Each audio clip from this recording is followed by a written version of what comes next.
6 फरवरी साल 2014। 5 लोग दुनिया की सबसे खतरनाक और चैलेंजिंग केव डाइविंग करने का प्लान बनाते हैं। इस एडवेंचर के लिए इन्होंने नॉर्वे में मौजूद एक खतरनाक केव प्लूरा ग्रोटा को चुना। प्लूरा केव पहले से ही बदनाम थी क्योंकि प्लूरा केव के अंदर पहले भी कुछ ऐसे हादसे हो चुके थे जिनमें लोगों को अपनी जान भी गंवानी पड़ी थी। लेकिन बावजूद इसके इन 5 लोगों ने केव डाइविंग के लिए इसी खतरनाक केव को चुना।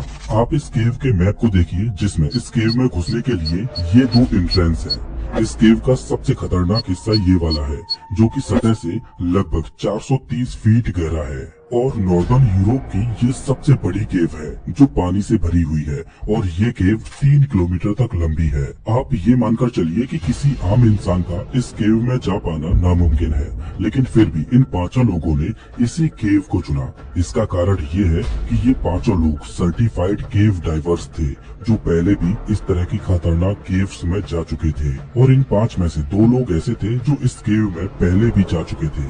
पिछली बार ये दोनों लोग केव के इस रास्ते से घुसकर केव को एक्सप्लोर करते हुए इस वाले रास्ते से बाहर निकले थे।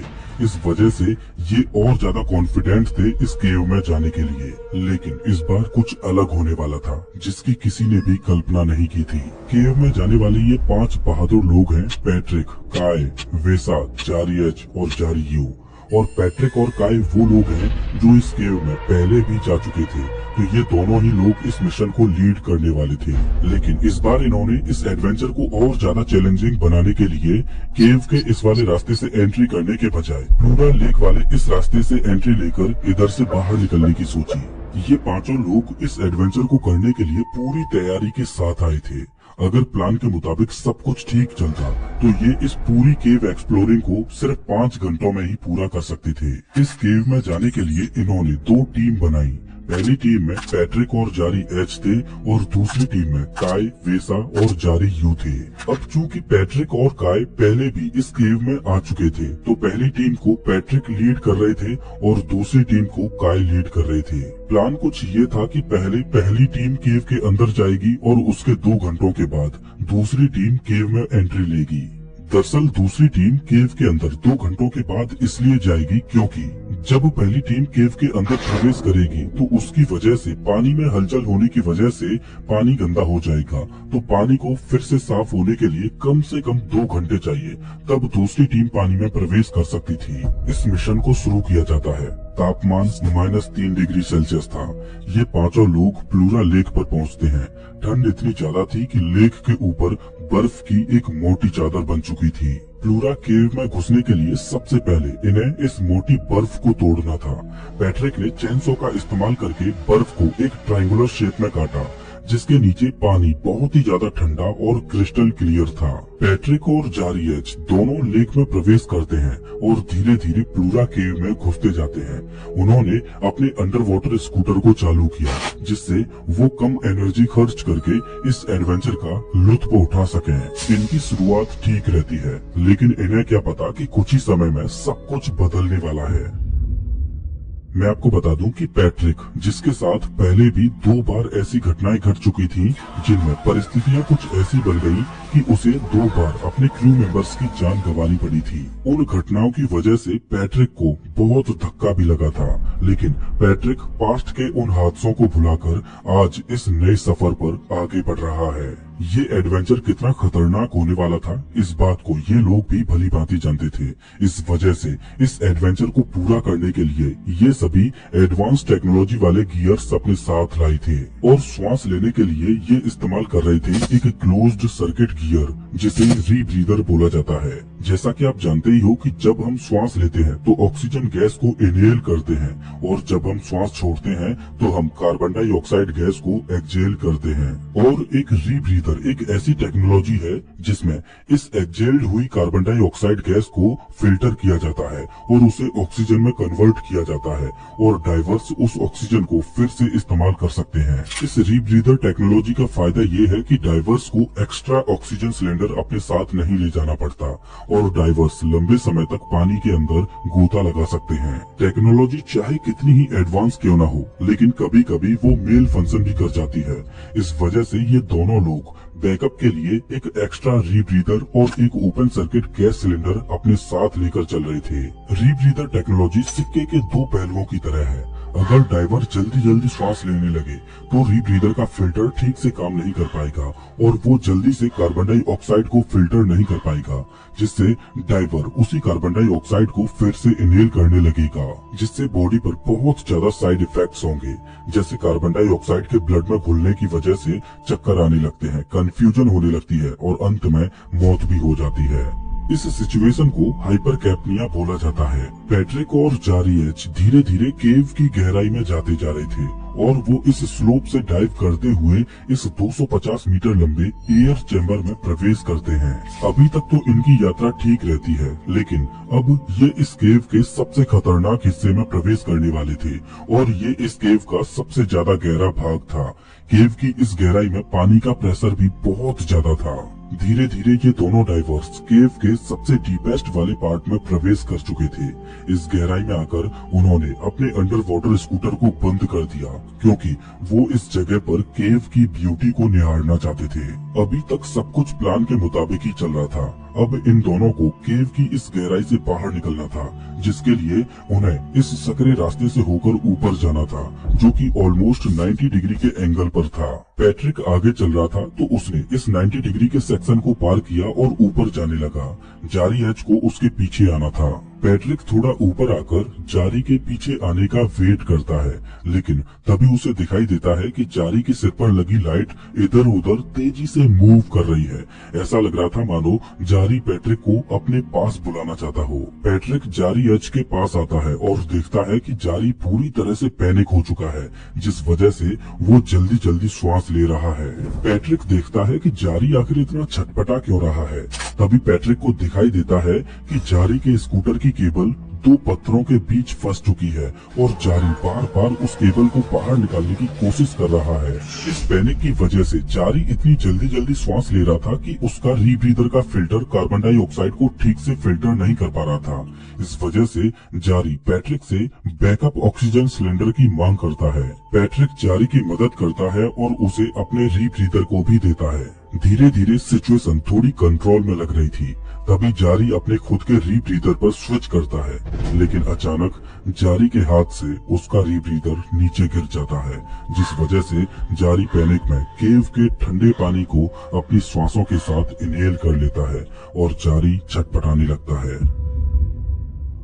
पैट्रिक को समझ आ जाता है कि अब जारी नहीं बच सकता और पैट्रिक अब इमोशनली चैलेंजिंग डिसीजन लेता है और जारी एच को वहीं पर छोड़कर आगे बढ़ जाता है।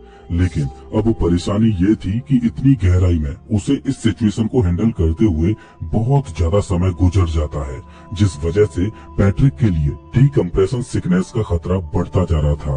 दरअसल होता यह है कि जब कोई डाइवर पानी के अंदर जितनी ज्यादा गहराई में गोता लगाएगा तो प्रेशर की वजह से उसकी बॉडी के टिश्यू ज्यादा से ज्यादा गैस को एब्जॉर्ब करते हैं और जितनी देर तक वो उस गहराई में रहेगा तो उसकी बॉडी के टिश्यू उतनी ही ज्यादा गैस को एब्जॉर्ब करेंगे। अब चूंकि पैट्रिक इतनी गहराई में इतनी देर तक रुक चुका था, तो जब उसने अपने डाइव कंप्यूटर को देखा तो वो बता रहा था कि पैट्रिक को डीकम्प्रेशन सिकनेस से बचने के लिए उसे धीरे धीरे पानी से बाहर निकलना होगा और इस ठंडे पानी में अब उसे 400 मिनट तक और गोता लगाना होगा। डाइव कंप्यूटर की स्क्रीन पर इस वार्निंग को देखकर पैट्रिक को विश्वास ही नहीं हो रहा था, क्योंकि इस घटना से ठीक पहले डाइव कंप्यूटर सिर्फ 120 मिनट ही दिखा रहा था और ये सब घटना घट रही थी सतह से 430 फीट की गहराई में और अब तक 2 घंटे गुजर चुके थे। दूसरी टीम जो अभी बाहर थी, उसे कोई भी आइडिया नहीं था कि केव के अंदर आखिर क्या चल रहा है। 2 घंटों के बाद दूसरी टीम के ये तीनों लोग भी पूरा केव में गोता लगाते हैं और उन्हें करीब 1 घंटे से कम का समय ही लगा होगा कि वो तीनों केव के उसी डीपेस्ट वाले पार्ट में पहुंच जाते हैं। तीनों धीरे धीरे केव के डीपेस्ट एरिया को पार करते हुए उस 90 डिग्री के टर्न के पास पहुंचते हैं। तभी उन्हें एक बीप की साउंड सुनाई देती है, जो कि जारी एच के इक्विपमेंट से आ रही थी। इन तीनों डाइवर्स में वेसा सबसे आगे चल रहा था, काय पीछे और जारी यू दोनों के मिडिल में था। वेसा को जारी एच की बॉडी दिखाई देती है जो कि मर चुका था। यहाँ पर अब परेशानी ये थी कि जारी एच की वजह से केव का वो पतला वाला हिस्सा ब्लॉक हो चुका था, और जैसा कि अभी मैंने आपको बताया कि केव की इतनी गहराई में ये जितनी ज्यादा देर रुकेंगे उतना ही ज्यादा इनके लिए डीकम्प्रेशन सिकनेस का खतरा बढ़ता जाएगा। इतनी गहराई में डिले होने की वजह से इन तीनों की हालत खराब होने लगी थी, और इतनी गहराई में जारी यू के इक्विपमेंट्स फेल हो जाते हैं। उसका रीब्रीदर ठीक से काम नहीं कर पा रहा था। जारी यू बैकअप ऑक्सीजन सिलेंडर से श्वास लेने की कोशिश करता है, लेकिन केव की इतनी गहराई में दबाव इतना ज्यादा था कि जारी यू इस प्रेशर को हैंडल नहीं कर पाता, और तड़प तड़प कर केव की उस गहराई में वो अपना दम तोड़ देता है। अब सिचुएशन कुछ इस तरह से थी कि सबसे आगे जारी एच की बॉडी रास्ते को ब्लॉक किए हुए थी।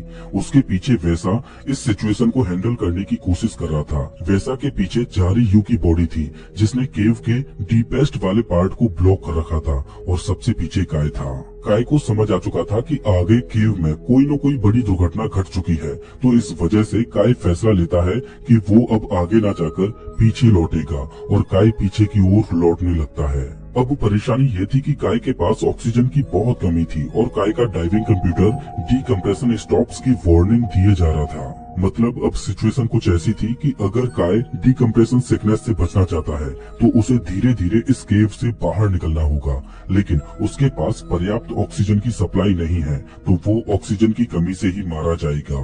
तो काय ने फैसला लिया कि वो डीकम्प्रेशन सिकनेस का रिस्क लेगा और इस गुफा से तेजी से बाहर निकलने की कोशिश करेगा।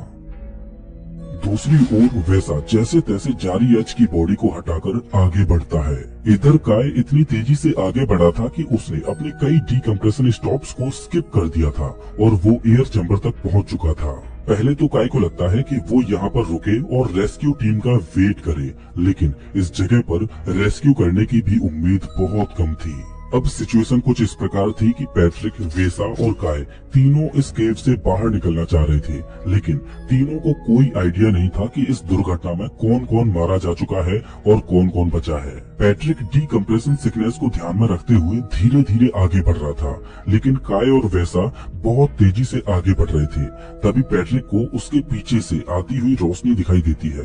दरअसल वेसा इतनी तेज चला था कि पैट्रिक के पास पहुंच चुका था। वेसा और पैट्रिक केव के दूसरी ओर से बाहर निकलते हैं। उन्हें लग रहा था कि जारी एच, जारी यू और काय ये तीनों इस केव में मारे जा चुके हैं, लेकिन दूसरी ओर काय केव से बाहर निकलते हुए उस जगह पर पहुंच जाता है जहां से बर्फ को काटकर इन्होंने इस केव में एंट्री ली थी। लेकिन तापमान इतना कम था कि जब तक काय यहाँ पर वापस लौटा तब तक वहाँ पर फिर से बर्फ जम चुकी थी। काय जैसे तैसे बर्फ को तोड़ता है और उस लेक से बाहर आता है, लेकिन काय को अभी तक ये नहीं पता था कि इस दुर्घटना में कोई जिंदा बचा भी है या नहीं। काय को ऐसा लग रहा था कि वो अकेला ही इस दुर्घटना में जिंदा बचा है। काय अपनी गाड़ी के पास आता है और गाड़ी के इंजन को चालू करके उसमें रेस्ट करने लगता है। दरअसल काय ने 11.5 घंटों तक लगातार उस ठंडे पानी में डाइव किया था। इस वजह से काय शारीरिक और मानसिक रूप से पूरी तरह से थक चुका था। कुछ घंटों के बाद वेसा और पैट्रिक भी गाड़ी के पास आते हैं, तो वो देखते हैं कि गाड़ी की हेडलैम्प्स जली हुई हैं, जिसका मतलब था कि काय भी इस दुर्घटना में सरवाइव कर चुका है। इस घटना की न्यूज धीरे धीरे वायरल होने लगती है। ये तीनों इस हादसे के बाद डिप्रेशन में चले जाते हैं। लोकल अथॉरिटीज ने जारी एच और जारी यू की बॉडी को बाहर निकालने के लिए रेस्क्यू अभियान भी चलाया, लेकिन उनकी बॉडी केव की इतनी गहराई में थी कि उन्हें वापस नहीं लाया जा सका। तो ऑफिशियल्स ने फैसला लिया कि अब उन दोनों की बॉडीज को वहीं पर ही दफन रहने दिया जाए, और उन्होंने प्लूरा केव को सील कर दिया और वहाँ पर किसी का भी जाना बैन कर दिया। लेकिन पैट्रिक, काय और वेसा अपने दोस्तों की बॉडीज को बाहर निकालना चाहते थे, तो उन्होंने कुछ प्रोफेशनल डाइवर्स की मदद लेकर अनऑफिशियली रेस्क्यू अभियान चलाया और अपने दोस्तों की बॉडीज को बाहर लेकर